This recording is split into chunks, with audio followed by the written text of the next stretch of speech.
Через полгода после счастливого дня бракосочетания врачи поставили Людмиле Лещенко диагноз «бесплодие». Первая мысль, которая разбила мое сердце, это было то, что я буду яловкой. Так называют людей в народе, которые не имеют детей. Естественно, это глубоко отразилось в моем сердце. И я поняла, что без детей я как женщина просто не состоюсь. Возвращаясь из поликлиники домой, я поняла, что я оказалась в очень сложной ситуации, и мне никто не может помочь. Поэтому первая мысль, которая была у меня, это обратиться к Господу. И я воззвала к Нему и сказала: Господь, если Ты есть, то, пожалуйста, дай мне хотя бы одного ребенка, потому что без них я не имею смысла в этой жизни. В результате моей молитвы Господь ответил на нее. И через 9 месяцев родилась девочка. И несмотря на все заключения врачей, у меня теперь 5 детей. И я поняла, что есть что-то высшее, есть какая-то сила. Я не знала, Бог это или нет, но я знала, что кто-то мною руководит. Муж Людмилы пьет. Из-за этого дом постепенно превращается в место, где царят ругань и драки.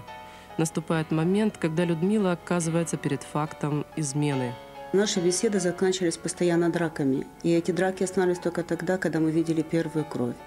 В результате всех этих отношений я чувствовала себя униженной и раздавленной.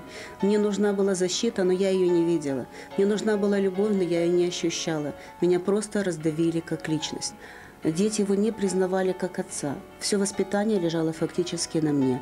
Все ответственные решения принимала я. За советом они приходили ко мне. И я понимала, что это идет половинчатое воспитание моих детей. И это было ненормально, и это меня очень угнетало. Я хотела, чтобы у моих детей был отец. Из-за того, что папа много пил, он постоянно был пьяный, главой семьи у нас всегда была мама. И поэтому, если возникал какой-то вопрос, то мы всегда подходили к маме за советом. В один из вечеров я вернулась домой, и я застала своего мужа с женщиной. И я оказалась перед фактом измены своей жизни. И я стояла и смотрела на эту картину 5 минут. Во мне все кипело, мне хотелось их растерзать. Находясь под одной крышей, Людмила и Виктор Лещенко жили изолированно друг от друга. По документам они являлись семьей, а фактически были в разводе. В этой невыносимой жизненной ситуации наша героиня начинает курить. В результате такой жизни у меня возникли мысли о разводе. Но я понимала, что у меня 5 детей и кому я нужна. Но все равно у меня появился человек, у меня был любовник. И те встречи, которые были между нами, они не приносили мне счастья. Я постоянно чувствовала себя раздавленной, униженной. Мне было стыдно перед детьми, мне было стыдно перед самой собой. Я просто деградировала как личность. Имея 5 детей, у нас уже назревали планы разводиться. Зачастую наши или тоже давала предложение, чтобы разводиться, то зачастую я. И у нас в семье уже отношения пришли до критических. Родители были вместе только в тех случаях, если они дрались, например, или пили водку вместе.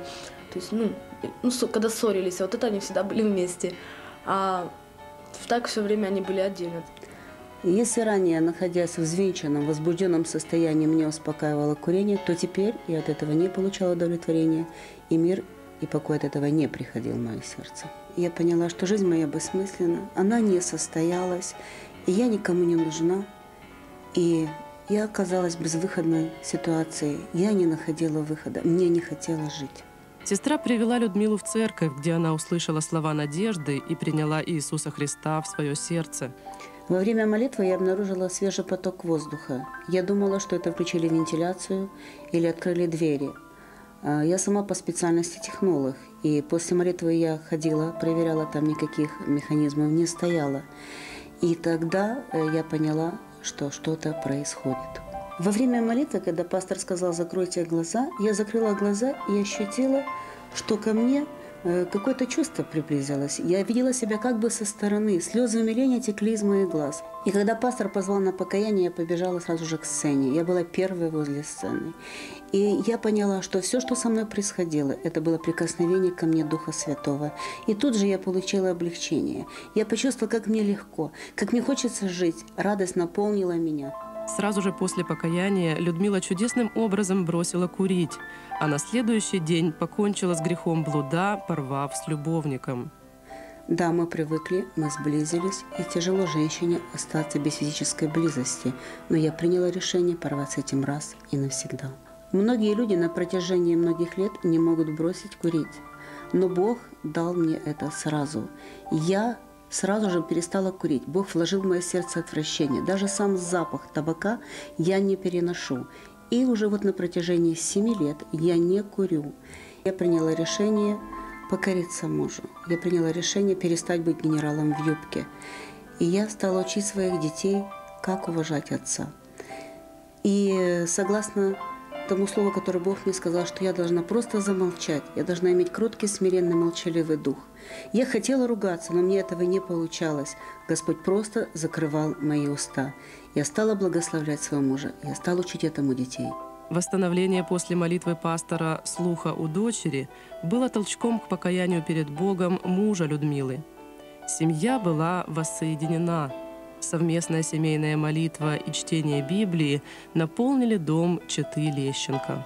Когда покаялся мой муж, я увидела в нем нового человека, и это была великая радость в моем сердце, потому что он светился весь изнутри. Это невозможно описать словами, это нужно только прочувствовать. По молитвах моя дочь стала слышать.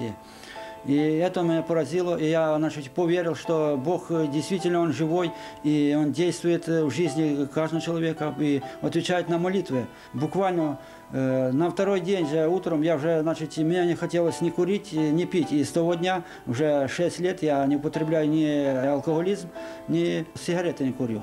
Бог соединил нас. Мы раньше были отдельные берега, а теперь мы стали одно целое. Вы знаете, я очень люблю своего мужа. Мы не можем друг без друга. Мы вместе служим. И если в народе говорят, что медовый месяц – это только месяц, то в Господе этот медовый месяц, он длится целую жизнь. Она изменилась, она стала прекрасной женой. И у нас возобновилось полностью все отношения. И мы постоянно пребываем в согласии и в мире, и в дружбе, и в любви. Несмотря на их возраст, они ведут себя как будто подростки. То есть это первая любовь, которая у них была. Она сейчас возрождается, и с каждым днем она все больше и больше становится. То есть я, например, такого я ни в какой семье еще не видела. Я очень счастлива за моих родителей, за всю мою семью. Сейчас Людмила Лещенко является пастором Киевской христианской церкви.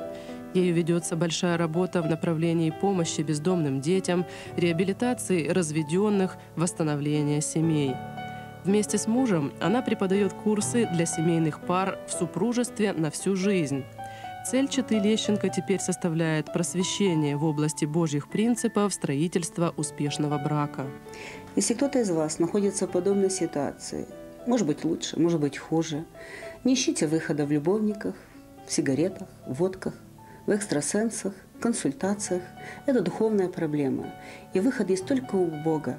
Поэтому я советую вам, придите к Богу, и вы восстановите свое счастье.